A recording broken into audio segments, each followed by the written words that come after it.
Boundary line IPL ಸ್ಪೆಷಲ್ಗೆ ಸ್ವಾಗತ. ನಾನು Chaitra Anchan. RCB ತಂಡ ಲೀಗ್ನ ಕೊನೆ ಪಂದ್ಯ ಆಡೋದಕ್ಕೆ ಸಜ್ಜಾಗಿದೆ. ಪ್ಲೇ ಆಫ್ 2ನೇ ಸ್ಥಾನದೊಂದಿಗೆ ಲೀಗ್ ಮುಗಿಸೋ ಗುರಿಯನ್ನ ಹೈದರಾಬಾದ್ ತಂಡ ಇಟ್ಕೊಂಡಿದೆ. ಈಗಾಗಲೇ ಕ್ವಾಲಿಫೈ ಆಗಿರೋ ಈ ಎರಡು ಬಲಾಢ್ಯ ತಂಡಗಳ ನಡುವೆ ಇವತ್ತು ಜಿದ್ದಿನ ಕದನಾನೇ ನಡೆಯೋದಿದೆ.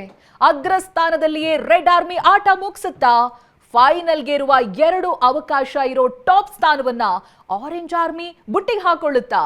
ವಿರಾಟ್ ಕೊಹ್ಲಿಗೆ ಫಿಟ್ನೆಸ್ ಟೆಸ್ಟ್ ಸವಾಲು ಹಾಕಿದ್ಯಾರು? ಲಕ್ನೌ ತಂಡದ ರಿಷಬ್ ಪಂತ್ ಮೈ ಮೇಲೆಳೆದುಕೊಂಡ ವಿವಾದ ಏನು? ಇದೆಲ್ಲವನ್ನ ಮಾತನಾಡೋದಕ್ಕೆ ನಮ್ಮ ಜೊತೆಗಿದ್ದಾರೆ ಮಾಜಿ ಕ್ರಿಕೆಟಿಗ ದೊಡ್ಡ ಗಣೇಶ್, ಹಾಗೆ ಕ್ರಿಕೆಟ್ ವಿಶ್ಲೇಷಕ ಚಂದ್ರಮೌಳಿ ಕಡ್ಮಿ ಅವರು. ಬನ್ನಿಯವರನ್ನ ಕಾರ್ಯಕ್ರಮಕ್ಕೆ ವೆಲ್ಕಮ್ ಮಾಡ್ಕೊಳ್ಳೋಣ. Welcome to the show. Welcome sir. ನಮಸ್ಕಾರ. ಇದೀಗ 20 ಪಾಯಿಂಟ್ಸ್ ಏರೋದಕ್ಕೆ ಒಂದೊಳ್ಳೆ ಅವಕಾಶ ಇದು. ಇವತ್ತೇನಾದ್ರೂ ಗೆಲ್ತು ಅಂತ ಹೇಳಿದ್ರೆ RCB ನಂಬರ್ 1 ಈಗಾದ್ರೂ ನಂಬರ್ 1. ಏನೇ ಆದ್ರೂ ಕೂಡ 18 ಪಾಯಿಂಟ್ಗೆ 3 ಟೀಮು ಜೋಡಿ ಆದರೆ ಅವ ಕೂಡ ನಮ್ಮದು ನೆಟ್ ರನ್ ರೇಟ್ ತುಂಬ ಜಾಸ್ತಿ ಇದೆ. 1.105 ಈಗಿದೆ. ಅವ್ರದ್ದು 0.4 0.325 ಆ ಥರ ಇದೆ. ಸೊ ಅದನ್ನು ದಾಟಬೇಕು. ನಮ್ಮ ದಾಟಿ ಹೋಗ್ಬೇಕಂತಂದರೆ ಅಂದರೆ ಬಿಗ್ ಮಾರ್ಜಿನ್ ಏನು ಬುಡ್ಮೇಲೆ ಆದರೆ ಮಾತ್ರ ತೊಂದರೆ. Otherwise RCB is always number 1. Orange and red army ಎರಡು ಫೈಟ್ ಇವತ್ತು. ಒಂದೊಳ್ಳೆ ಅವಕಾಶ ಅಂತೂ ಇದ್ದೇ ಇದೆ RCBಗೆ. ಖಂಡಿತ ಇವತ್ತಿನ ಮ್ಯಾಚ್ RCBಗೆ ತುಂಬ ಇಂಪಾರ್ಟೆಂಟ್. ಇವಾಗ ಏನಂದರೆ ಟಾಪ್ 1 ಇರೋದ್ರಿಂದ ಗೆದ್ಕೊಂಡು ಹೋದ್ರೆ ಚೆನ್ನಾಗಿರುತ್ತೆ. ಯಾಕಂದರೆ ಅದು ವಿನ್ನಿಂಗ್ ಮೂಮೆಂಟು ಅದು ಫಾಲೋ ಆಗುತ್ತೆ. ಬಟ್ ಯಾವಾಗ ಸೋತ್ರೆ ಸ್ವಲ್ಪ ನೆಗೆಟಿವ್ ಇಂಪ್ಯಾಕ್ಟ್ಗಳಾಗುತ್ತೆ ಡ್ರೆಸ್ಸಿಂಗ್ ರೂಮಲ್ಲಿ, ಅವಾಗ ಟೀಮ್ ಇದರಲ್ಲಿ. ಅದರಿಂದ ಇವತ್ತು ನನ್ನ ಪ್ರಕಾರ ಎವ್ರಿ ಗೇಮ್ ಅವ್ರಿಗೆ ಇಂಪಾರ್ಟೆಂಟ್. ಇವಾಗ RCB ಆ ಪಟ್ಟನ ಉಳಿಸ್ಕೊಬೇಕಂದ್ರೆ, ಲಾಸ್ಟ್ ಇಯರ್ ಗೆದ್ದಿರೋ ಆ ಪಟ್ಟನ ಉಳಿಸ್ಕೊಬೇಕಂದ್ರೆ ಇವತ್ತಿನ ಮ್ಯಾಚು ತುಂಬ ಇಂಪಾರ್ಟೆಂಟ್. ಯಾಕಂದರೆ ಕೆಲವ್ರಿಗೆ ಎಕ್ಸ್ಪೆರಿಮೆಂಟ್ ಮಾಡೋಕ್ಕೆ ಅವಕಾಶ ಸಿಗುತ್ತೆ ಕ್ವಾಲಿಫೈಯರ್ಗೆ. ಅಂದರೆ ಇವತ್ತಿನ ಮ್ಯಾಚ್ ಗೆದ್ದರೆ ಅಂದರೆ ಯಾವುದೇ ರಿಸ್ಕ್ ಇರಲ್ಲ. ಟಾಪಲ್ಲಿ ಇರ್ತಾರೆ. ಕ್ವಾಲಿಫೈ ಧರ್ಮಶಾಲಲ್ಲಿ ಅಂದರೆ ನಿಮಗೆ ಗೊತ್ತು ವಿಕೆಟ್ ಹೆಂಗಿರುತ್ತೆ, ಅದು ಸ್ವಲ್ಪ ಸ್ಪಂಜಿ ವಿಕೆಟ್ ಇರುತ್ತೆ, ಏನು ಬೇಕಾದ್ರೂ ಆಗ್ಬೋದು. ಇನ್ನೊಂದು ಅಪರ್ಚುನಿಟಿ ಸಿಗುತ್ತೆ ಒಂದು ಫೈನಲ್ ಆಡೋಕ್ಕೆ ಅಹಮದಾಬಾದಲ್ಲಿ. ಅಂದರೆ ಈ ಮ್ಯಾಚ್ ತುಂಬ ಕ್ರೂಷಲ್ ಆಗುತ್ತೆ. ಚಿತ್ರ ನಾವು ಆರಂಭದಿಂದಲೂ ನೋಡ್ತಾ ಬಂದ್ರೆ ಸರ್, SRH ಟೀಮ್ ಬದಲಾವಣೆಯನ್ನ ಗಮನಿಸಬಹುದು. ಆರಂಭದಲ್ಲಿ ನಮ್ಗೆ ಅನ್ಸಿತ್ತು ಇದು ಹೊಡಿಬಡಿ ಟೀಮ್ ಅನ್ನೋದಾಗಿ. ಆ ನಂತರ ಇಬ್ರು ಬೌಲರ್ಸ್ ಗಳು ಆಡ್ ಆದ್ರು, ಸಕೀಬ್ ಹುಸೇನ್ ಅವ್ರು ಬಂದ್ರು. ಆ ನಂತರದಲ್ಲಿ ಒಂದು ಟರ್ನ್ ಪಡೆದುಕೊಳ್ತು SRH. ಬೌಲಿಂಗ್ ಕೂಡ ಅಷ್ಟೇ ಸ್ಟ್ರಾಂಗ್ ಇದೆ ಅನ್ನೋದನ್ನ ತೋರಿಸ್ಕೊಳ್ತು. ಸೊ ಈಗಿನ SRH ಮತ್ತೆ RCB ಪಂದ್ಯವನ್ನ ಹೇಗೆ ನೋಡ್ತೀರಿ ನೀವು? ಇದು ಒಂಥರ ಸೆಮಿಫೈನಲ್ಸ್ನಾಗೆ SRH ನೀವು ಅದು ಅಂಡರ್ ಎಸ್ಟಿಮೇಟ್ ಮಾಡಂಗಿಲ್ಲ. ಪೆಟ್ ಕಾಮೆನ್ಸ್ ಅವರು world cup winning team captain ಇದರಿಂದ ಒಂದು ಎಕ್ಸಾಂಪಲ್ ಸೆಟ್ ಮಾಡ್ತಾ ಇದ್ದಾರೆ ಪೆಟ್ ಕಾಮೆನ್ಸ್. ಅದರಿಂದ ಅವ್ರದ್ದು ಒಂದು ಡೀಸೆಂಟ್ ಟೀಮ್. ಅದು ನಾವು ರಿಲ್ಯಾಕ್ಸ್ ಮಾಡೋಂಗಿಲ್ಲ. ಅದು RCB ಇನ್ನು ಹೇಳ್ದಂಗೆ ಏನು ರೆಡ್ ಅಲರ್ಟ್, ರೆಡ್ ಚಾಂಪಿಯನ್ಸ್. ಇವಾಗ ಚಾಂಪಿಯನ್ಸ್ ಅಂದರೆ ಆ ಚಾಂಪಿಯನ್ಸ್ ಪಟ್ಟ ಹೊಡ್ಕೊಬೇಕಾದ್ರೆ ನಾವು ಖಂಡಿತವಾಗಿ ಎಫರ್ಟ್ ಹಾಕ್ಲೇಬೇಕಾಗುತ್ತೆ. ಚಿತ್ರಮಣಿ ಕಣವಿ ಸರ್, ಇವತ್ತು ಆರೆಂಜ್ ಆರ್ಮಿಗೆ ಒಂದು ಅವಕಾಶ ರಿವೆಂಜ್ ತೀರಿಸ್ಕೊಳ್ಳೋದಕ್ಕೆ, ರೆಡ್ ಆರ್ಮಿಗೆ ಇನ್ನೊಂದ್ಸಲ ಗೆಲುವನ್ನ ಸಾಧಿಸಿ ನಾವೆಷ್ಟು ಸ್ಟ್ರಾಂಗ್ ಅಂತ ತೋರಿಸೋ ಒಂದು ಅವಕಾಶ. ನೋಡಿ, ಈ ಸರಿ IPL 2026 ವೈಶಿಷ್ಟ್ಯ ಅಂದರೆ ಡ್ರಾ ಯಾವ ರೀತಿ ಬಂದಿದೆ. ಫಸ್ಟ್ ಮ್ಯಾಚು ನಮ್ಮದು ಫಸ್ಟ್ ಮ್ಯಾಚ್ SRH ಮೇಲೆ, ಲಾಸ್ಟ್ ಮ್ಯಾಚು SRH ಮೇಲೆ ಇದೆ. ಸೊ SRH ಫಸ್ಟ್ ಮ್ಯಾಚ್ ಏನಾಯ್ತು ಗೊತ್ತು, ಬೆಂಗಳೂರಲ್ಲಿ ಆಡಿದಾಗ ಸುಲಭವಾಗಿ ಗೆದ್ವಿ. 200+ ಹೊಡೆದ್ರು ಕೂಡ ನಾವು ಸುಲಭವಾಗಿ ಗೆದ್ವಿ. ಆದರೆ ನೀವು ಹೇಳ್ತಾ ಇದ್ರಲ್ಲ ಯಾವ ರೀತಿ ಪರಿವರ್ತನೆ ಆಯಿತು SRH ಅಂತ. ಯಾವಾಗ ಅಂತಂದ್ರೆ ನೀವು ಹೇಳ್ದಂಗೆ ಪ್ರಫುಲ್ ಹಿಂಗೆ ಮತ್ತು ಸಕೀಬ್ ಹುಸೇನ್ ಅವರು ಇಬ್ಬರು ಹೊಸ ಬೌಲರ್ಗಳು ಬಂದು ರೆಕಾರ್ಡ್ ಮಾಡಿದ್ರು. ಇಬ್ಬರು 4 ವಿಕೆಟ್ ತೊಗೊಂಡ್ರು ಮೊದಲ ಮ್ಯಾಚಲ್ಲೇ. ಅವರು ಪ್ರಫುಲ್ ಹಿಂಗೆ ಅವರು IPL ಮೊದಲ ಓವರ್ನಲ್ಲಿ 3 ವಿಕೆಟ್ ತೊಗೊಂಡು ಅದೊಂದು ದೊಡ್ಡ ರೆಕಾರ್ಡ್ ಮಾಡಿದ್ರು. ಆದರೆ ಮುಖ್ಯವಾಗಿ ಏನಾಗಿತ್ತು ಅಂದರೆ ಅವ್ರದ್ದು ಬ್ಯಾಟಿಂಗ್ ಆರ್ಡರ್ ಟಾಪ್ 3-4 ಇದಾರಲ್ಲ ಅವರೇ ಭಾಳ ಮುಖ್ಯ. ಅವರು ಕ್ಲಿಕ್ ಆದರೆ ಅವ್ರನ್ನ ತಡೆಯೋದು ಭಾಳ ಕಷ್ಟ. ಅದಕ್ಕಿಂತ ಮುಖ್ಯವಾಗಿದ್ದಂತಂದರೆ ಚೈತ್ರ ಅವರೇ, ಕಮ್ಮಿನ್ಸ್ ಬಂದ ಮೇಲೆ, ಕಮ್ಮಿನ್ಸ್ ಮೊದಲ ಮ್ಯಾಚ್ ಆಡಿರಲಿಲ್ಲಲ್ಲ, ಅವ್ರ ಕ್ಯಾಪ್ಟನ್ಸಿ, ಅವರ ಬೌಲಿಂಗು, ಅವರ ಫೀಲ್ಡ್ ಪ್ಲೇಸ್ಮೆಂಟು ನೋಡಿ. ವರ್ಲ್ಡ್ ಕಪ್ ಗೆದ್ದಂಥವ್ರು, ಆಸ್ಟ್ರೇಲಿಯಾದ ಸಕ್ಸಸ್ಫುಲ್ ಟೆಸ್ಟ್ ಕ್ಯಾಪ್ಟನ್ ಅಂಥವ್ರು. T20 ವರ್ಲ್ಡ್ ಕಪ್ ಆಡಿಲ್ಲ, ಫಿಟ್ ಇರಲಿಲ್ಲ ಅಂತ ಹೇಳ್ಬಿಟ್ಟು ಆಡಿರಲಿಲ್ಲ ಅಷ್ಟೇ ಹೊರತು. ಅಂಥ ಮೇಜರ್ ಪ್ಲೇಯರ್ ಬಂದಾಗ ಯಾವ ರೀತಿ ಬದಲಾವಣೆ ಸಿಗುತ್ತೆ, ಎಲ್ಲರಿಗೂ ಎಷ್ಟು ಕಾನ್ಫಿಡೆನ್ಸ್ ಬರುತ್ತೆ. ಅದಕ್ಕೆ ಗೆಲ್ತಾ ಬಂದರು. ಒಂದು ಮ್ಯಾಚಲ್ಲಿ 82 ಕಾಲ್ಔಟ್ ಆದರೂ ಅದು ಒಂಥರ ಬ್ಯಾಡ್ ಡೇ ಅಂತ ಹೇಳ್ಬೋದು. ಅದು ಕೂಡ CSK ಮೇಲೆ ಎಷ್ಟು ಈಸಿಯಾಗಿ ಗೆದ್ದರು. ಅದು ಮುಖ್ಯವಾಗಿ ಅಂದರೆ ಅವ್ರು ಟಾಪ್ ಟ್ರಾವಿಸ್ ಶೇಖ್ ಅಂದರೆ ಟ್ರಾವಿಸ್ ಹೆಡ್ಡು ಮತ್ತು ಅಭಿಷೇಕ್ ಶರ್ಮಾ. ನಂಬರ್ 3 ನಮ್ಮ ಇಶಾನ್ ಕಿಶನು. ಮೊನ್ನೆ ಇದ್ರ ಮೇಲೆ ಗೆಲ್ಲೋದಕ್ಕೆ CSK ಮೇಲೆ ಗೆಲ್ಲೋದಕ್ಕೆ ಅವರು ಮುಖ್ಯವಾದ ಕಾರಣ. 70 ರನ್ ಹೊಡೆದ್ರು ಡಿಫಿಕಲ್ಟ್ ಪಿಚ್ ಮೇಲೆ ಚೇಸ್ ಮಾಡುವಾಗ. ಆಮೇಲೆ ಕೊನೆಯಲ್ಲಿ ಅವ್ರ ಸೆಲೆಬ್ರೇಷನ್ ಸ್ವಲ್ಪ ಅತಿ ಆಯ್ತು ಅಂತ ಹೇಳ್ಬೋದು. ಅದ್ರ ಕೂಡ ವಿಸಿಲ್ ಪೋಡು ಅಂತ ಇದು 3 ಜನರ ಬಗ್ಗೆ ನಾವು ಮಾತನಾಡಲೇಬೇಕು ಸರ್. ನೀವು Klaasen of course last CSK ಮೇಲೆ ತುಂಬಾ ಚೆನ್ನಾಗಾಯ್ತು. ಆನಂತರ ಪ್ಯಾಟ್ ಕಮಿನ್ಸ್ ವಾಪಸ್ ಬಂದಿದ್ದು, ಪ್ರಫುಲ್ ಹಿಂಗೆ ಅವರದ್ದು, ಆಮೇಲೆ ಸಕೀಬ್ ಅವರು. ಲಾಸ್ಟ್ ಅವರೇ 3 ಜನ ವಿಕೆಟ್ ಅನ್ನ ತಗೊಂಡಿರೋದು CSK ಮೇಲೆ ಅಂತ ಪ್ರೀವಿಯಸ್ ಮ್ಯಾಚ್ ಅಲ್ಲೂ ಕೂಡ. ದಟ್ ಶೋಸ್ ಒಳ್ಳೆ ಫಾರ್ಮ್ ಅಲ್ಲಿ ಇದ್ದಾರೆ. ಅದ್ಭುತ. ಇವ್ರ ಜೊತೆ ಇನ್ನೊಬ್ರು ಮರೆಯೋಂಗಿಲ್ಲ, ಇಶಾನ್ ಮಾಲಿಂಗ. ಅವ್ರು ಮೊದಲು ಆಡಲಿಲ್ಲಲ್ಲ, ಆಮೇಲೆ ಬಂದರಲ್ಲ. ಆಮೇಲೆ ಅವ್ರ ಅಕ್ಯುರಸಿ, ಅವರ ಬೌನ್ಸರ್ಸು ಅಂದರೆ ಅದ್ಭುತ ಬೌಲಿಂಗ್. ಅವರು ಕೂಡ ಒಂಥರ ರೇಸಲ್ಲಿದ್ದಾರೆ ಈಗ.